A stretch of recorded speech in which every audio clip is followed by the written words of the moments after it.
So thanks for coming out today, coming up for a few days here.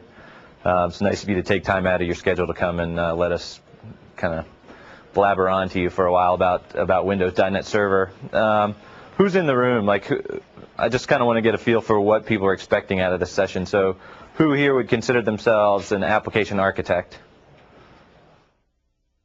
Who is here from, say, an IT pro kind of angle in terms of understanding operations and deployment and so on? What are the other people? What kind of interest do you have in what we're going to talk about here? Anybody? One person. What do you think you're going to get out of this session when you read application platform overview? Yeah. So I'm going to talk some about that. Yeah. So yeah, I'm going to try and talk about a little bit of everything. So it winds up being a fairly broad session. It's kind of a challenge to figure out how deep the technical level should be and how much the kind of the general positioning and just how do we talk about this stuff. I kind of think about this as you could think about it as the application server within the Windows OS, right? Or why you don't need an operating system for your operating system kind of talk, right? The things that are in Windows.NET Server that make it a great place to build and deploy applications. I'm not sure I can do that all throughout. I have a little bit of stuff where I can, I have one specific slide where I talk about WebSphere, and I'll try to talk about it to some degree. I'm probably not the best expert on WebSphere, but I can, I'll do my best to get through that stuff. So in terms of agenda, I've got a fair number of slides up front, just kind of talking about the .NET platform and how we're thinking about .NET, because a lot's been said about it. It's from the lowest level of, well, it's the .NET framework and it's this managed code environment, to it's this new marketing bucket that Microsoft's put everything into, right? And how do we think about it? I'll give you the way that we think about it from the standpoint of an application platform. Talk about XML web services and how we see that changing things in the world, and then kind of drill into some of the features in probably the second 2/3 to half of the deck. Yeah. So there's .NET Server and there's Microsoft.NET. Is that two different apps? I'll get to that, actually. I think the best way to think about .NET is as kind of a set of technology ingredients that you'll see kind of bleeding out into other areas of Microsoft. And .NET winds up being all about being connected. But I'll get into that. This is kind of general setup, right? It's just talking about the complexity of needing to build applications in today's world, right? And it's no longer greenfield development. It's all about connecting multiple applications. There's a lot of buzz around enterprise application integration. If you look at any typical enterprise application, you wind up with multiple tiers. You've got multiple back-end systems, multiple database sources, and it's not just as bad as that, but you've got a load balance, in each one of these places to avoid having multiple points of failure. And it even goes beyond that, in that all that exists within your organization, and then you need to worry about getting the slides to build properly. You need to worry about connecting it in with a similar system that exists in your partners, right? And so it all winds up being about integration, and everybody wants to use the internet to save money, and so, a lot of challenges are presented to a typical IT guy. They've got to worry about all the stuff: integration, scalability, reliability, all the typical abilities, as we call them around here, right? And all the while, they've got to do it while they're saving money. And if you boil it down to kind of three major demands, right? Integration imperative. I've got to integrate the systems that I have. I've got to remove the islands of automation that exist within my company. I've got to deliver real value out of multiple kind of pieces of data that exist within my company and smooth out business processes. I need to do more with less. In today's economy, headcounts aren't growing at the pace they were, and so people just need to get more done. That's all about productivity. And then they just need it to work. They need it to be dependable, and so on and so forth. So when we look at the pieces of the platform we deliver, we try to deliver across all these areas. In terms of technology that's been evolving to address these needs, right? This is just kind of a timeline of a way to think about how technology has evolved. Started out with the mainframe and dumb terminals, monolithic applications, very server-centric. Then you saw the PC and GUI. It shouldn't be a C, should be GUI. You saw the PC and the GUI kind of come on, and that kind of spurred a huge change in the industry and a lot of investment and a lot of development. Then you saw the connection of those PCs over the LAN, and then moving up into client server, RAD for applications, and VB spurred a lot of that on. This was kind of in the early 90s. And then you saw the development of these complex component models. So you saw COM and DCOM, and then you saw Corba, and then kind of at the same time that all that stuff was happening, you saw app servers kind of developing. You saw Java and application servers start to develop as kind of an outshoot of the Unix Corba world, right, where you needed to have a programming model for your OS. Windows has always kind of viewed that as an integrated part of the OS and something the OS should provide as a service. At the same time, you had web pages starting to develop, right, and so the web kind of blew all that stuff out of the water, right, and so why did that happen? It happened because it was very simple, right? It was very simple, and any platform could talk the language. It was all about simple protocol like HTTP and TCP, and it was all about simple data format like HTML. Well, now what we see is kind of a reconvergence of those two worlds, the component world and the web world, and you apply the best concept of the web, which are this loosely coupled, simple data formats on the wire, document-based descriptions and message-based communication protocols, and you apply that to the programmability challenge and the integration challenge, and you get this concept of XML web services, right, wherein any platform, the protocols are very simple. SOAP is very simple. XML, in concept, simple in terms of implementation and multiple specs for different document types, kind of offers unlimited flexibility, which over time may grow into a management challenge. But ultimately, you get these simple protocols and simple data formats that allow systems to interoperate, and it makes integration native to the platform, right? And so we see this as kind of a huge, like a sea change event, right? That this really changes the industry. This makes the world different in a big way, and it becomes ultimately the major thing you need to evaluate a platform on. It kind of creates this new category of internet application platforms. It's no longer just about having an app server that connects my database to my web server. It's no longer about having a rich GUI system. What I need is an XML web service-based system that allows me to look at the whole realm, right? So I need to look at the ability to build rich clients. I need the ability to have servers that run reliably and run this stuff. I need the ability to build and consume services.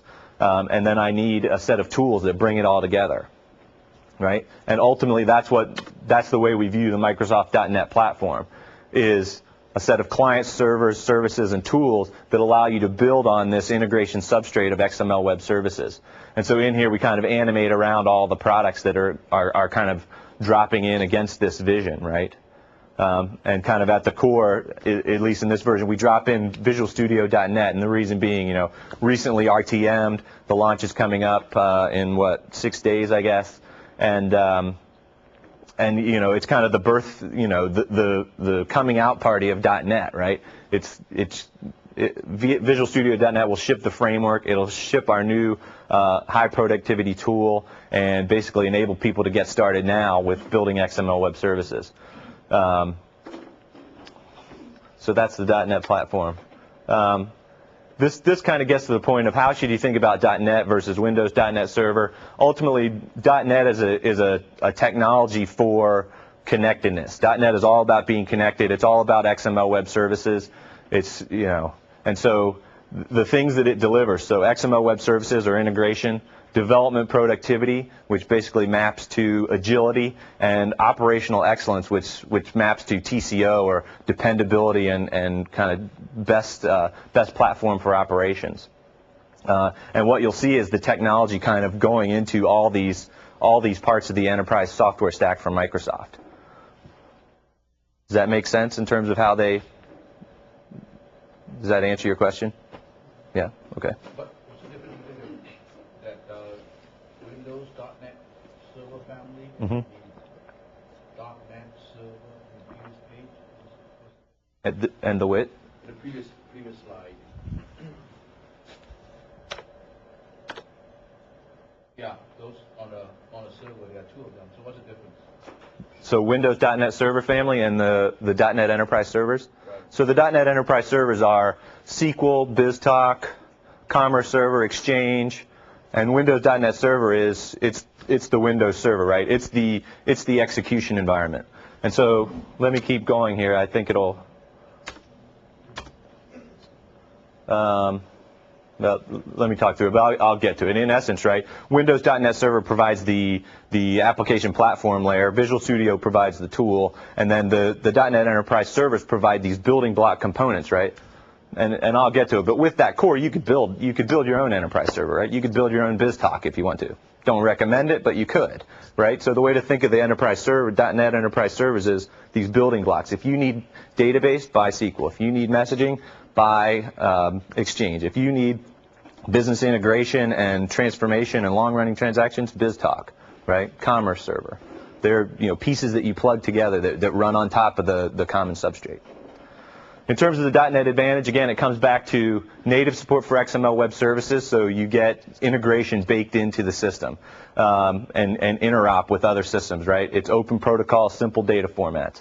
Maximum developer productivity. This is something that Microsoft, I think, has always been good about, is working with developers and giving them really high-power tools and making it easy to build kind of really good applications. Leads to time to market, leads to agility, because you have the ability to kind of redirect your applications. A lot of this comes out of multi-language support.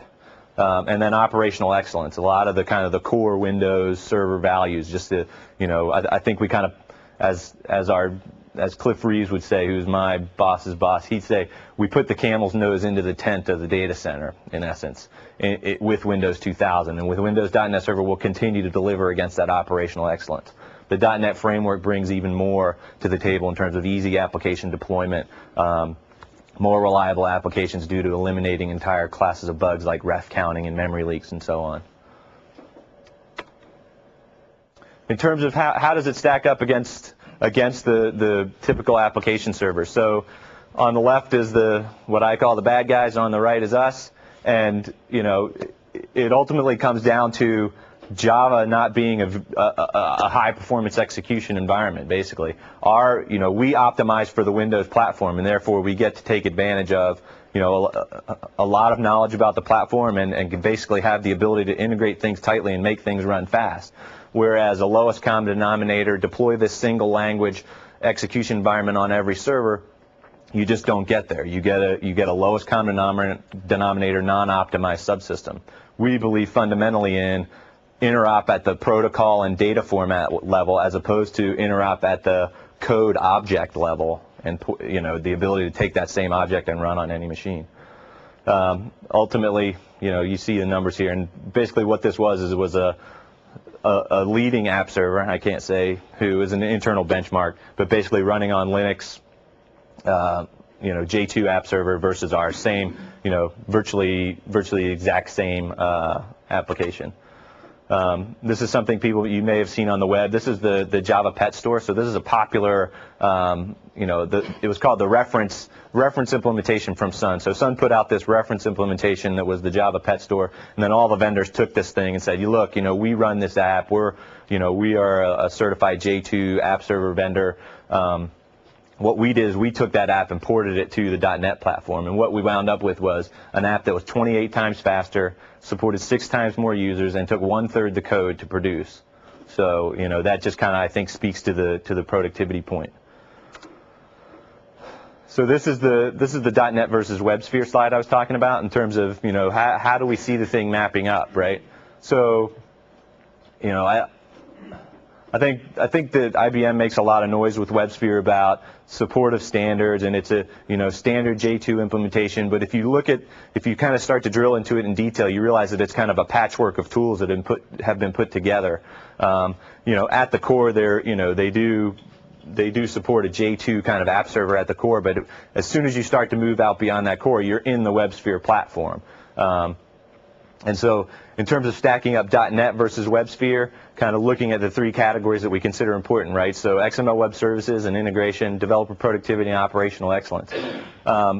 in .NET, it's the platform that supports XML Web Services. It's not a set of bolt-on tools that generate a bunch of code behind your application and support all the SOAP. It's in the framework. So when you write simple code that says, make this function I just built a web method, the framework takes care of all that. It takes care of all the SOAP wrappers and all the serialization and all that stuff. It's just part of the platform. And so it's not, some kind of added-on piece that you add on. In addition, support for all the data types in the platform. So things like complex arrays can be passed between systems on XML Web Service SOAP bus. And then the ability to kind of scale the platform with BizTalk, right? So BizTalk and its orchestration engine, the ability to connect multiple disconnected systems and create long-running transactions with compensating transaction logic versus, in the WebSphere world, takes quite a bit of manual coding through MQ series. On the developer productivity, I think that we just pretty much win that one hands down, primarily, because of the multi-language support. I think Visual Studio is just kind of one of it always has been and continues to be the industry-leading tool. We have one model for creating kind of a broad set of applications. If you look at WebSphere, it's a very server-centric kind of thing. It's all about building, basically app server kind of applications, so connecting databases to web apps. And what we see in .NET is kind of a much broader solution that gives you the ability to build client-server services with the rich tool connecting them together. So single programming model in the .NET framework allows you to go into ASP.NET and build web services, build web forms, or it allows you to kind of take that same logic code and put it into a WinForm and deploy it as a rich client app. And the framework will take care of helping you deploy that rich client out to your remote machines, the clients. And then again, the multi-language support.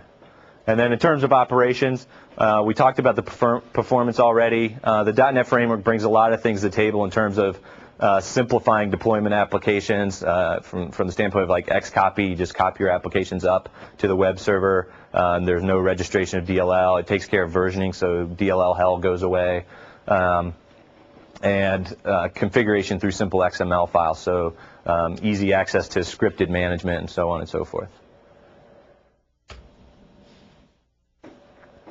So this is kind of what I've been talking about in terms of the core platform, the core .NET developer platform, right? It's made up of Windows plus the framework and Visual Studio .NET. And with that, that's what I mean, in that you could build your own BizTalk, right? Again, probably not a good idea, but you can. This makes up the core. It's a great execution and runtime environment and a great design time environment that are built to work together. And so, the two of those together make up our core platform.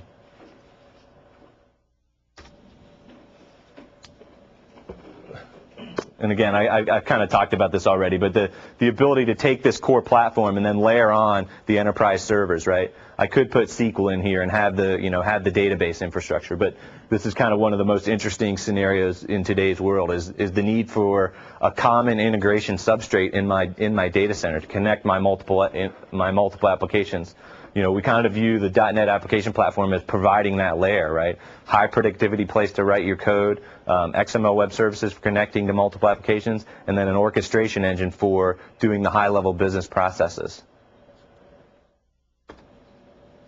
At this point, I'd just like to reiterate, and before we kind of start to drill into Windows .NET features, the fact that you can build and deploy today on Windows 2000, you take advantage of the Windows 2000 reliability.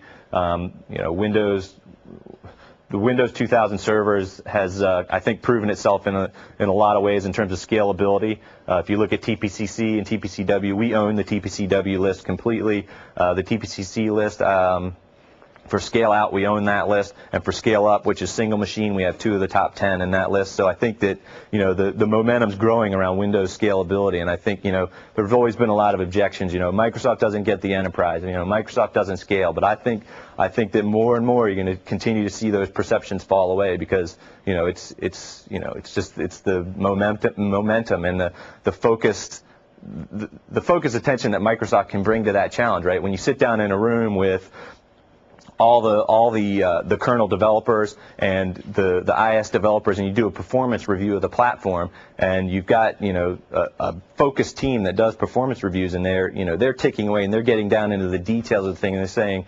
and I'll get to this later, but one of the things in Windows.NET Server is they fixed the single-threaded apartment model for the COM Plus subsystem, and it leads to like 80 to 90% reductions in overhead for object instantiation. It's that kind of focused attention on the core of the system that we think is not going to be able to be matched by competitive platforms.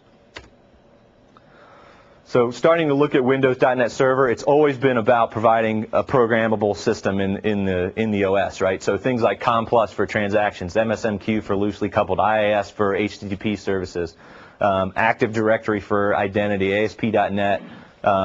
It's always been about that. If you need identity management, use AD. If you want to put media in your application, use the media services. It's always been there. It's just been about kind of getting people to understand there's all this stuff in there and making it easy for them to take advantage of. And so that's what the .NET framework is doing.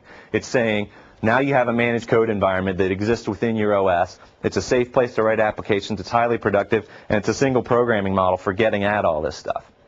And so what it does is it kind of supercharges the app environment. At the same time, we take XML, SOAP, WSDL, and UDDI into the core of the application. One of the cool things about Windows.NET Server is support for enterprise UDDI services, and I'll get into that a little bit later too. This is kind of, I'll probably skip over this, but just kind of a quick list of how does the Windows Server support these core things of integration, interop, developer productivity, and operations excellence. And so it's, quick list of things there. Looking at .NET Framework Integrated, again, managed code environment that runs within the OS, highly optimized for talking to the Windows kernel, gives you a safe place to write your code. If you look at it in more detail, what's in there, right? So in the base OS, you've got these services like message queuing, transactions from COM Plus, IIS management, making calls into that and providing easy access to that is the common language runtime, right? This is the actual execution environment that runs the intermediate language code. Then you have a set of base classes, which are kind of higher level functionality, right? And so I use the Windows Forms base classes for building a rich client app. I use the ASP.NET classes for building server-side applications, whether they be web forms, which are web pages that serve out to a browser or mobile device, or web services. So ASP.NET provides both of those. ADO.NET is a base class for providing XML-oriented connected data access. Enterprise services. This is going to be a great addition for people who want to use transactions, right? So it makes it easy to use the transaction system in COM Plus. It used to be in order to do transacted work, you needed to really build COM Plus components and then mark them as transacted, install them, register them, so on. Now with .NET, you basically say inherit the enterprise services class and mark your component as a service component, and away you go, and you can start creating transactions in your application. And the OS just provides the transaction services. It's just something that the OS does. Again, it's like you don't need to buy an OS for your OS. We do it. So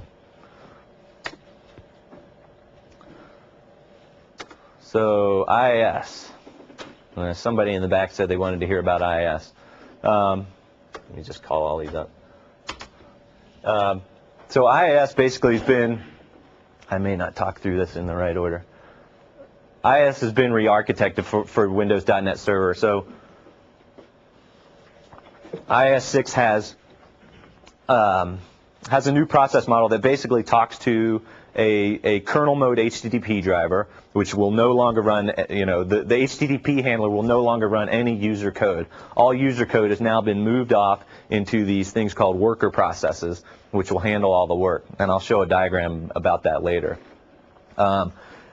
That change alone has led to some huge performance enhancements. You can fully isolate your applications and still get, you still get the high performance of having a single process hop between the kernel mode HTTP listener and the actual process that your application's in user mode. Enhancements to support tens of thousands of sites per box, and so this has become a standard test scenario for the IIS team. And so this is really in support of web hosters, people who need to support lots of websites on a single box. What it leads to for the kind of the rest of the world is just better isolation, better tuning of the OS, just kind of makes the thing it's, you know, the web hosters really test IIS kind of to the maximum level possible. They just throw all kinds of stuff on a single box, and you've got, you know, 5,000 to 10,000 users running on a single box, and the load that puts on the thing and the challenges it presents in terms of isolating applications really kind of pushes those guys to the boundary.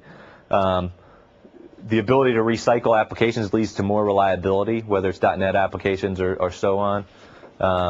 They've re-architected the management system, so the metabase, which used to be a binary file and was difficult to edit, and you had to use kind of complex scripting commands, the metabase, which is the IIS configuration file, is now XML based. So it's easy if you want to write script files to edit that thing on the fly. An IIS system will automatically monitor those changes and shadow copy the thing across, such that if you completely break it, you can roll back to a different version. So it provides some safety for you that way. In terms of looking at the actual architecture of IIS, this is what I was talking about. So this is what was previously IIS, and what it used to have to do is it used to have to take the actual HTTP requests coming up from the operating system kernel and then hand those across to the worker processes. Now all it's responsible for is spinning up these guys where the actual application runs. So the actual Windows NT or the Windows.NET Server kernel handles HTTP traffic coming off the wire. There's no user code that runs in here. This is highly optimized. You know, nobody gets to touch this code. Same thing here, highly optimized by the IIS team. Nobody gets to touch it. All the code that you write goes into these applications, which then talk directly to this guy to get the HTTP requests coming in. And so what that means is this WAS, the administrative piece on the side, spins up multiple processes, however many you configure. So you go out, and these things are actually called application pools, and you create multiples of them on your system, and then say, take this application and put in this pool, take this application, put in this pool, and it gives you the ability to kind of isolate your applications and manage who's running where. You can configure the security on each one of these container guys here, so that if you have an application that for whatever reason needs high administrative access to the system, you can say, hey, run this guy's local system. Not recommended, not the default, but you can do it. By default, they all run as a new security context called network service, which is a lower security context. And in the event that one of these guys gets hacked and somebody takes over that worker process, they're running at a much lower security context. While we're talking about security, one of the interesting things is the way they've written it to run as network service gives you some security addition. The system is locked down by default, and so IIS doesn't even install by default anymore. If you upgrade your box, it'll upgrade, and IIS will be on if it was on before. But if you install a brand new box of Windows.NET Server, IIS is not on there. You need to go into the configure your server wizard and actually turn it on. And when you do turn it on, it's still locked down. It doesn't serve any dynamic content. All it will serve is static web pages. You have to go in and enable it to serve ASP, to serve ASP.NET, to do front page, to do any of the other dynamic stuff, index server. You actually have to go in and turn that on.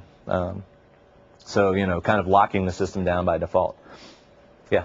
So any of those extensions, there's no extension filters? None of the extensions are enabled? Yeah, nothing's enabled. When it's not installed, when you do install it, nothing is enabled other than static content by default. And there's a wizard that makes it easy to go in and turn them on. But so what this is showing is what happens if one of these guys crashes. And basically, this administrative guy says, oh, one of my application pools has crashed because there was a bad application, it had a memory leak, whatever, it's crashed. Hey, I can see that. Let me go start that guy up again. You can tell it too. Yeah? How is it different in the CGI versus this model? Say again? How is this different in the CGI model where you had different applications serving requests and doing the backend jobs? I'm not sure. If you come and get me afterward, I'll talk through it with you. The other interesting thing is, so say it didn't crash, but say I've written some app and it has a memory leak, I can go in and I can flag the thing to recycle every so many requests. So every 1,000 requests, I could say recycle the application because I know it's got some troubles if it stays running too long. So just recycle it automatically. I can say recycle it every day at these following times. I can say recycle it when the memory usage gets to some level. And so you've got, really granular control over each one of these application pools to say recycle me at the right time.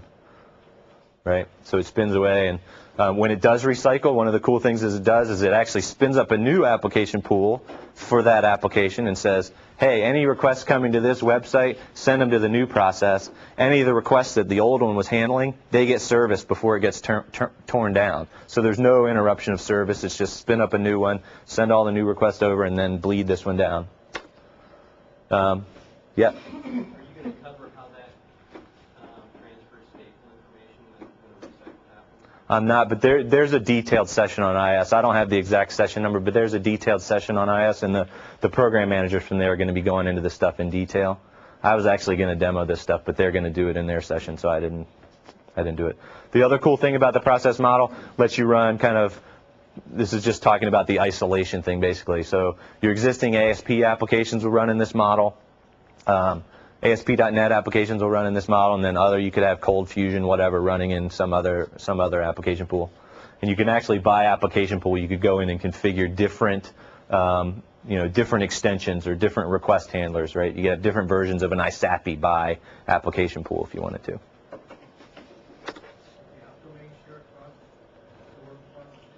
Say again? Does the application domain share across The ASP.NET app domain? Again, I'll have to follow up with you afterward on that. So enterprise services. This is COM+ 1.5, and so in the .NET framework, you access the COM+ services through the class called enterprise services. You flag your component as a service component. I talked about the performance optimization work that goes on, and they've done a lot of work on just the performance and scalability stuff in the COM+ subsystem. They've also added some manageability and programming model enhancements. And then one of the most interesting thing they've done is the web service support. So if you have existing COM+ components, you can actually go in and flag those things and say, administratively, you go check a box and you say, mark this as a web service, and the COM+ subsystem automatically generates all the WSDL and will publish that thing as a web service and make that COM+ component callable as a web service. This is just what I was talking about, 80 to 90% perf gain. Not to be misleading, this is an indication of the overhead that's been removed, because what they've done is they've just kind of, over and over and over, they've made a call to an object and instantiated a method call or instantiated a new object. So it's not necessarily real world. It's not like the thing's doing a lot of work, but it does indicate kind of how the overhead has been reduced in terms of actually instantiating new COM+ objects. And so here's what I was talking about with the XML web service support. So you go into the component services manager and you click properties on your application and you say uses SOAP, and then you can tell it what vroot in your web server to go to, and away it goes. It generates the WSDL, and you can start integrating that COM+ component into your new XML web service architected app. So we kind of view that as a great way to kind of bring a lot of applications forward, right? There's no rip and replace. It's use what you have. It's all about integration and bringing systems together and kind of providing the glue that allows you to connect all your systems.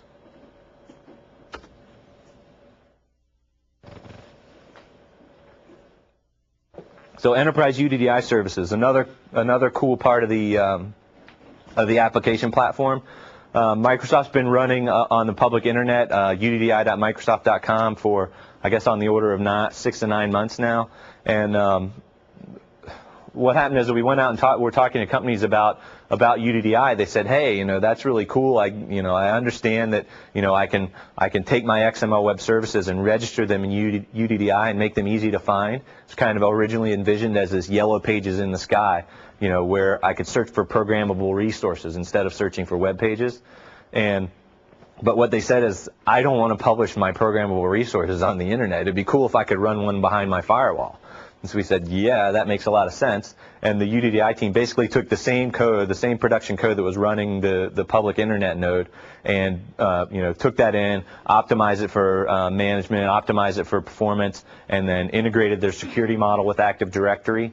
And then now, so we'll be shipping in Windows.NET Server support for UDDI. And so it's there are kind of two main ways you use UDDI. The way we're looking at it is like there's the design time use, which is all about productivity, and then there's the runtime use, which is all about making your applications more productive. And so in design time, imagine I brought up this UDDI server in my organization. And all my developers are building stuff, and they're making programmable web services, and they're deploying these things. Well, now what they can do is when they build and deploy these things, they register them in the UDDI server. They categorize them. They say this is a financial application. It's a get sales function, and I wrote it, and it's coming from my department. They tell you where to make the function call to. So now all the other developers can search around. They go, hey, I wonder who's writing a get sales function in my company, and they can go search UDDI and they can find it. And then from Visual Studio, they can just right-click and say add web reference and add a reference to that thing and start programming against it. So it's just kind of like integrate the teams, help everybody find what everybody else is doing, and kind of optimize the development experience. The step beyond that is, a corollary to that would be, so I do that for my own developers, and they can find my programmable resources. I take a UDDI server and I put it in my DMZ, and I let my partners kind of find that thing and search across all the programmable services I have. And so it helps you with partner integration. Then kind of, I guess the next step in being more advanced with UDDI is you would actually make dynamic calls into the thing, right? So imagine that scenario I talked about where somebody built a get sales function. So let's say I'm a big bank, and I'm going to grow by acquiring smaller banks around the country or around the world.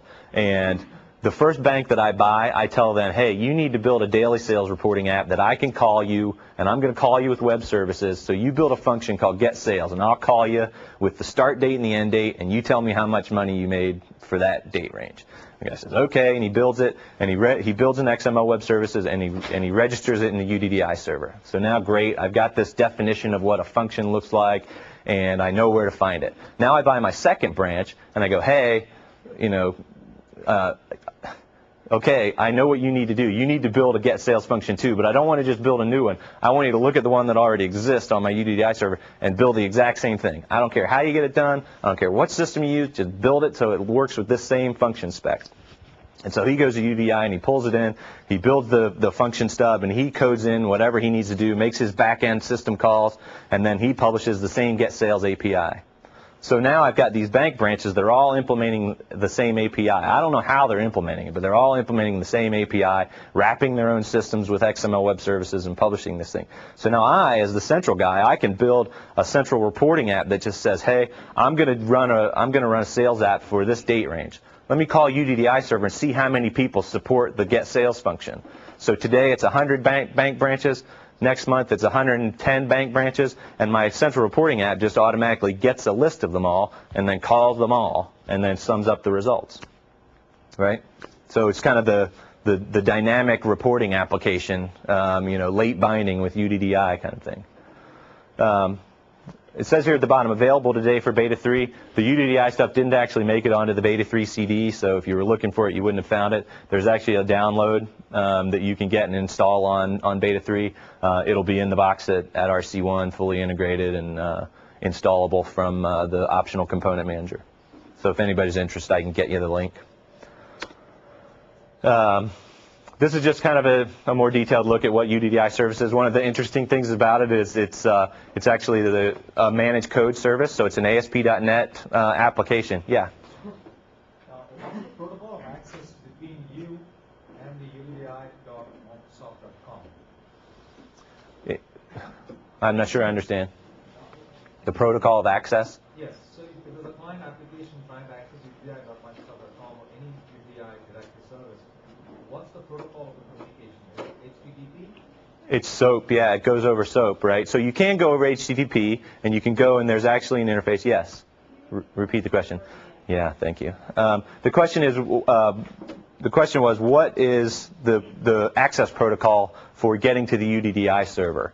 And basically, it's two ways. You can go to the actual web page, like if you point your browser at UDDI, whether it's the public node or whether it's a private node that you're running, you get a web page, and there's an administrative function there, and you can go in and you can type in new functions that you want to register, and you can point it to the WSDL that you're using for your function and kind of do all of your work that way. There's also this XML SOAP API, which is specified by the UDDI.org specification group, and it provides you a programmable way. And in fact, that XML SOAP API is the way that you would build such a dynamic reporting app, right? You would make calls into that thing and say, give me a list of all the bank branches that implement this function that I want, right? So there are two ways to get into it. And ASP.NET provides both of those. The other question I had is there a way of dynamically, is there a dynamic discovery mechanism? In the sense, I don't know the interface up front, but I figure out the interface and then make the call. There is. I mean, it's searchable, right? It's a searchable function, right? You need to know something about the function. You need to know who wrote it, where it's implemented, some specific name, something about it, right? I mean, I think the idea of like having code that just dynamically finds functions and starts to make calls into them is a little far-reaching. But the idea of knowing that, I want to call the sales function that exists at, okay. Right, and so you can search across that and figure out what it does and how it works. But ultimately, before you build some enterprise reporting app that your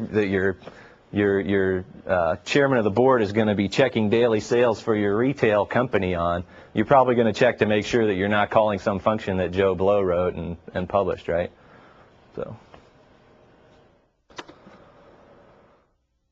So this slide just kind of talks to stuff that you've probably heard a lot about, which is just security around the Windows and around Microsoft as a whole. The way I look at it from an application platform standpoint is, in three ways. Or maybe two ways, and this is two parts of the second part. So the first thing is secure the platform, right? Make sure that it's secure by default. So don't install IIS. Keep it locked down by default. Turn off, we've turned off on the order of 20 services. We've basically compiled the whole OS with this new compiler switch that's part of Visual Studio now, which is this /GS flag. And what that does is when you compile your application in that way, it does some special voodoo basically that puts a special identifier in the kernel memory stack, and in the event that somebody overflows a buffer or kind of tries to do buffer overruns, the kernel will actually see that special flag's been taken away by the overrun attack, and it'll shut that process down, right? And so the whole OS is now compiled with that. The .NET framework brings a lot of great granular control in the way of code access security. So this is the ability to, based on policy, say, based on who wrote the piece of code, based on what it's trying to do, and based on who's calling it, you get very granular control over. Don't let it make calls to the operating system, right? Don't let it change anything on the file system. In the standpoint of rich client applications, don't let it create a transparent form, because somebody might write a form that is going to run and then hide itself because it's totally transparent, right? And so you get that kind of really granular control over specific function calls that the application can do. For non-managed code, for non.NET framework code, you get software restriction policies. So this is, you can go into the OS and flag based on wildcarding. You can say, don't run any file, any files that look like, 123.exe. Never run a file that's called that. And so you can put those kind of policies in. So that's kind of securing the other thing we're doing. You probably heard that was, Bill Gates sent the security memo, and basically this month the entire Windows group and all of its partners, anybody that ships code on the Windows CD, is being trained up on security best practices, and we're publishing books and getting information out there to people. The second two buckets are, the first bucket is about secure Windows. The second bucket is about make it easier for people to write secure applications, right? And do that through giving them authentication mechanisms and giving them an authorization scheme such that in your application it becomes easier to use the Windows security model. You can use Windows identities and Kerberos and pass those rights throughout your application to various levels and control the delegation of those rights to various levels of your application. So you use Windows security from the very front where the user gets authenticated all the way back to the database and then back out. So a number of things that have been done to make that work. So multi-protocol transition. So any security protocol that comes in the front gets converted to Kerberos and handed off to the application so that that application has a full Windows identity. Support for trusted subsystems. This is the idea that, well, hey, I don't want IIS to do the authentication for me. I want to write my own authentication scheme because I'm smart at doing this. I'm gonna, I know how I want to authenticate my users. And so what you can actually do is you can flag that application on that server and say, allow this server to actually do the login and don't require a password. So you can actually, and then control. So then what the domain controller will do will give the credentials to that app and then control how far those credentials can be passed. So you can say, yes, let that guy have credentials, but don't let him pass it to any more than this one other server. That's all the more he can do with those credentials. We built in the ability to use passport IDs and map those to Active Directory accounts. In the event that you want to take advantage of the huge Passport and Hotmail install base to give access to a public internet site so that people don't have to remember multiple IDs, that authentication scheme is built in. Yeah. Could I use this login console on TS session? Would that just be used by ASP.NET? The which? The trusted subsystem stuff? IDs, AD. Let's generate an interactive login. I'm not sure, to be honest. Oh, the question was, so I can repeat that I don't know. The question was, can you use Passport to do the interactive login? And the answer is I'm not sure, but if you come up and see me, I can try and find out for you.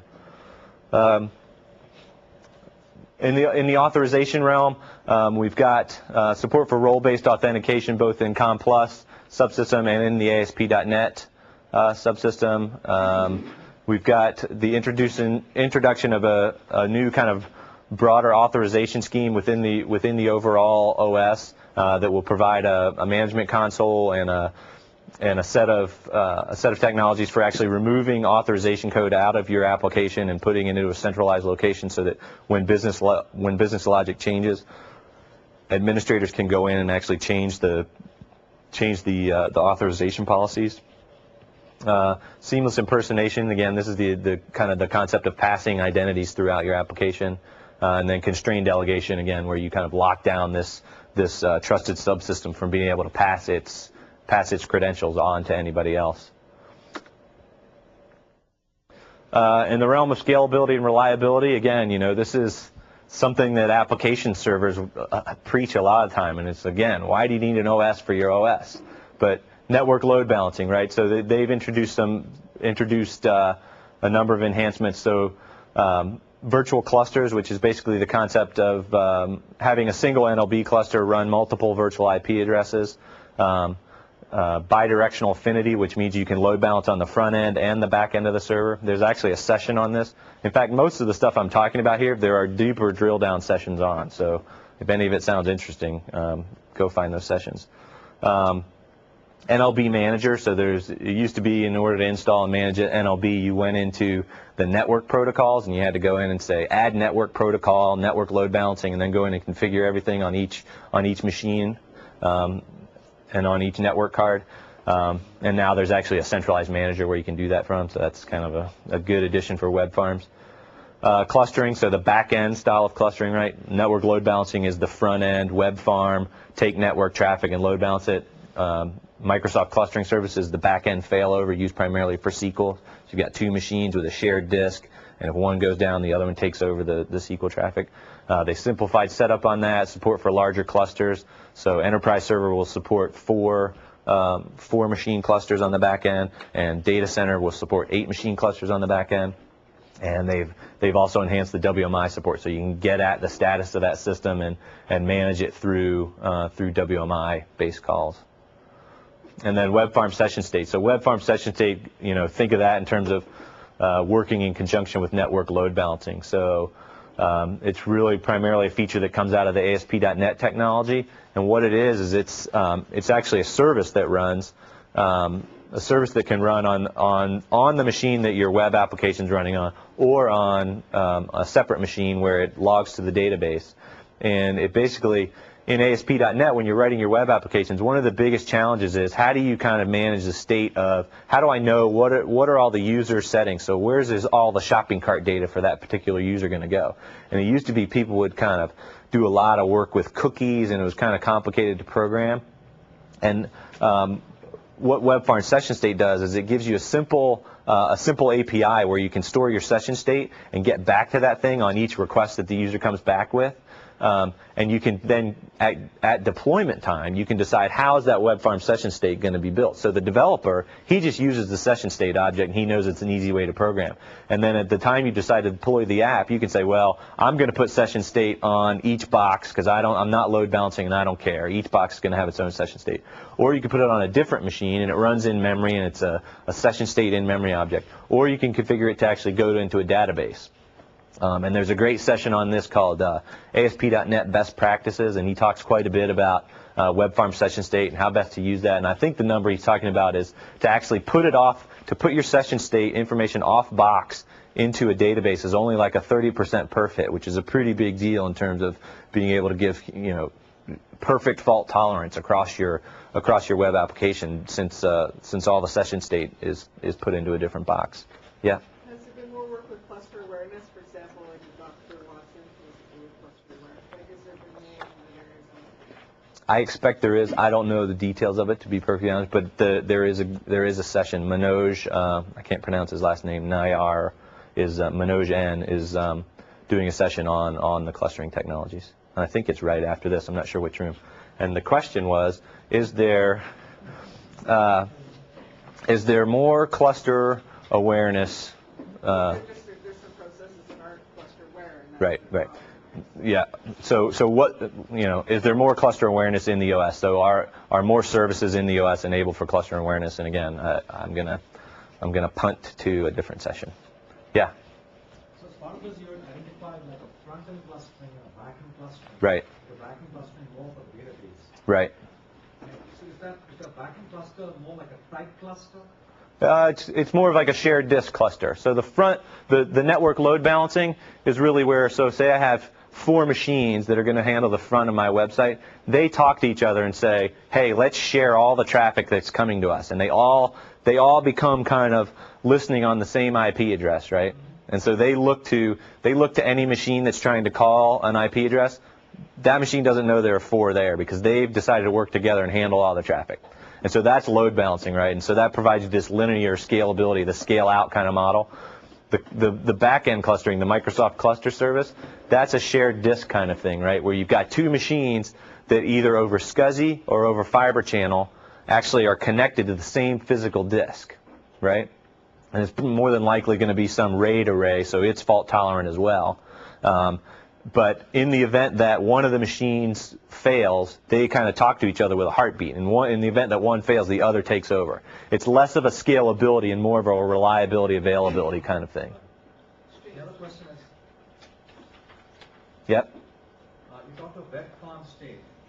Do you have a setting which replicates the session information across all the application servers in a web farm?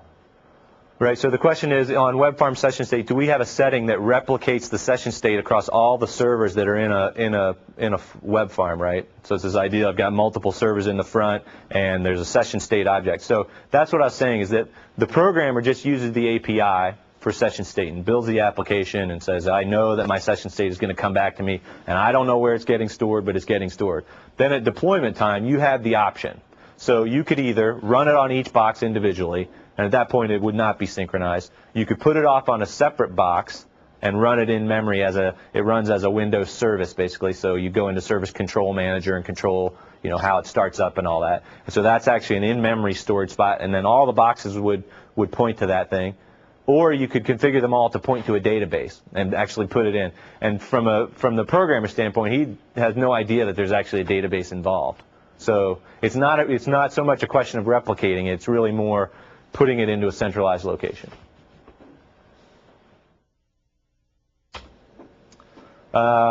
So again, just kind of, general improvements in the product. So from a management standpoint, WMI, so the whole WMI, the Windows Management Infrastructure, probably better to write the whole word up there. Kind of pushing that along, right? So making Windows a more manageable platform, making the applications more manageable, which kind of becomes the real push. It's like, making the platform manageable is definitely a step in the right direction. There's a lot of command line support. WMIC is a new tool that's extensible so that applications can add in their own command line level support.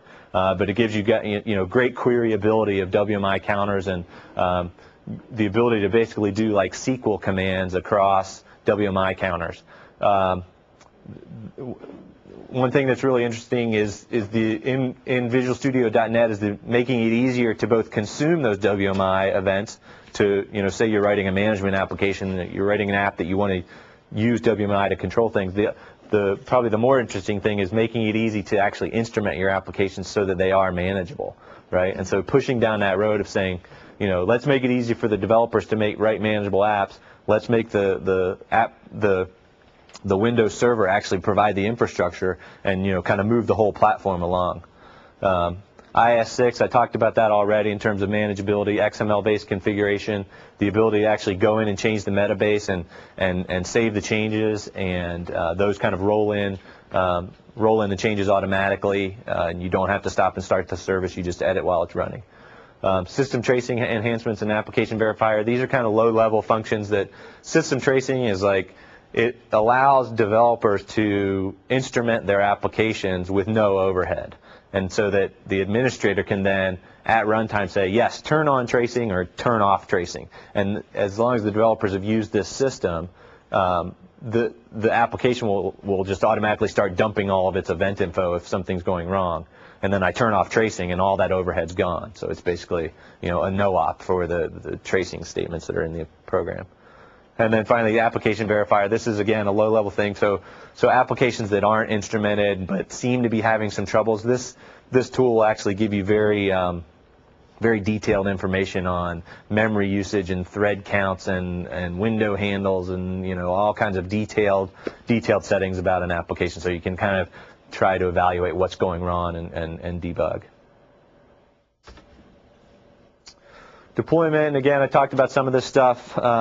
Already, but so trickle-down rich client applications, that's this idea that the .NET framework, maybe I didn't talk about this yet, but this is the idea that the .NET framework makes it easier to actually deploy rich client applications. One of the things that we saw happen with the web is there was a huge kind of swing away from rich client apps, right? And it was basically just based on the deployment costs. It's like people started to look at, when I build a web-based application, it's so much cheaper to deploy and manage than when I build a rich client application. And what the .NET framework does with this concept is it basically brings that ease of deployment back to the rich client app. So for those apps where a web interface just doesn't work, and I think that more and more people are kind of realizing that maybe the pendulum swung too far and maybe they need to start doing a little bit more rich client work, whether it's offline support or whether it's actual local analysis of the data that's been sent down. What happens is you build your application and you segment it into multiple files, and so you've got multiple DLLs that make up your application. You then deploy these things up to a web server, and then on your intranet you go up and you start running the application. And the .NET framework takes care of pulling down only the pieces of the application you need at the right time, right? So when I click on a file, or when I click on a new window, you'll actually see that. If you look at the component cache, you'll actually see that file kind of move down and be installed locally on your machine. So now when I need to update my application, all I do is copy the new files up, and the next time the user runs the application, they automatically get pulled down. So versioning and control of the rich client application gets much, much simplified. Xcopy deployment, this is the idea that when I build DLLs and I build executables, it used to be when I deploy them onto my server, I needed to go in and do this registration process to get them in the registry so the system knew about them and could actually provide them to users. Well, now there's basically you build the DLL, all the config information is stored locally in the assembly file, and you copy it into a directory and away you go. Metabase import export, so this is tied into the IIS metabase, so you can actually import and export little chunks of the configuration file. So if I have a machine here and I want to take my application and put it onto another machine, and say it's an ASP.NET web application, all I need to do is Xcopy the files over and actually export the little bit of the IIS configuration that says these are the security settings, these are the process, the application pool settings, and so on, and just export those into a file and then import them on the new machine. So makes the deployment story much easier for web applications. Zero impact install and side-by-side execution. This kind of, again, comes down to the removing DLL hell and doing a lot of the version management stuff, so that you kind of get away from this idea of applications walking all over each other, and I've got the wrong version of the DLL, and my application's not running. We kind of solving a lot of those problems with the .NET framework. And again, this is just to reiterate, Windows.NET is. In Visual Studio, we ship the .NET framework, and it's a free download, deployable on Windows 2000. So what that does, in essence, it takes the whole programming model for the .NET framework, and it puts it on Windows 2000. And it runs on that. Windows 2000 scalable, reliable platform. It adds a lot of the security functions that I've talked about here in terms of code access security and so on. And again, it puts the whole programming model down there. In Windows.NET Server, we basically deliver the fully optimized application environment, right? So, you can start building today. The applications, I showed you those perf charts. Those were all .NET Framework on Windows 2000. So it's fast, it's reliable, and it runs well. And then in Windows.NET Server timeframe, we bring in the new features that I was talking about from IIS and UDDI and COM+ enhancements, and really just kind of raise the bar and supercharge the environment. And this is the requisite roadmap slide, and this is the last slide in the deck, that basically says, Windows 2000 was all about kind of proving credibility and getting IT pros to say, yeah, maybe I'll put Windows in my data center. This is a real platform. Windows.NET Server, going to supercharge the application environment, as well as some features for knowledge workers, but really a lot of focus on the application platform. And then going forward, you'll see, kind of continue push down the collaboration and other roles of the server. And with that, I think I will close up and ask if there are any questions. Anybody? Yeah. Metabase import and export, is that handled? Is there a tool for that in the OS, or do I need Visual Studio? Or? No. That's actually an OS level feature. So in the IIS MMC, you go into either the site or the virtual directory, and you right click on it, right. And I think it's all tasks export. Okay, but you're talking about copying just a snippet then. Can then I just like a registry go select the? Yep. I mean is that expressed in a? Well, I'll go look in the lab. Yeah, or I can show you on my machine afterwards, sure. But yeah, I mean, you navigate down, and the tree, the IIS management tree, where you see your sites and directories. You basically right-click on one of the sites or directories and say export, creates a little XML file. You send that over to the other machine and say right-click import. That's where the XML comes in. Right. It's in the. That's how you export it to XML, and it can. Well, it's in XML. It is XML. We export the little chunk, and then re-import the little chunk. The limiters in the file, if I look at the whole thing, that says what app it pertains to. Yeah. So when I'm right-clicking, it's just saying. Take this chunk. Right. Exactly. Yes. The web form session state, is that delivered with .NET Server? It's delivered with .NET Server. It's also delivered with ASP.NET. So that function actually exists for Windows 2000 today. Yep.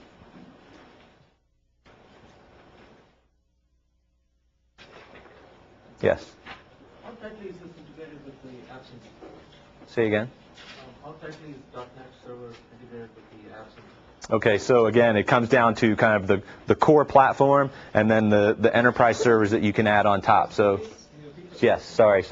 So the question was, how is this related? I'm so bad at that. The question is, how is this related to Application Center, which is our, in essence, our web farm manager product. And again, it comes down to the question of the core developer platform and then the enterprise servers that sit on top, right? So there are great deployment and management functions that exist in the OS. When you kind of move into the multi-box world and you've got a web farm and you need to manage, a highly scaled out application, that's where Application Center becomes, a real big part of the puzzle, where it greatly simplifies your ability to look at multiple machines that are running in your data center and treat those things as a cluster and kind of manage the performance of those things as a single box. And the ability to auto-synchronize applications between those multiple machines. And App Center, there is an App Center session as well. You were just talking about some things that could be exported and imported. Yes. Can I do that with the App Center on Windows 2000 or .NET Server? I'm going to ask you to ask the App Center guys if that's okay. App Center does support a lot of synchronization of settings between the servers. No, the Windows, the .NET Server is doing that. How's .NET? So App Center will fully work with Windows.NET Server in terms of managing applications that are running on it. I guess the way I would think of it is that App Center allows you to kind of automatically synchronize those things today. And again, it provides the automatic synchronization on Windows.NET Server. It's just that the core OS is much easier to manage. So in the case of small farms and your ability to kind of manage that stuff on your own, the OS is providing a lot of core services that make that stuff easier as well. App Center still kind of delivers on the higher level value, which is full application synchronization and so on and forth. Yep. Does that make sense? Okay, that looks like it. Well, thanks everyone. Thanks for taking the time.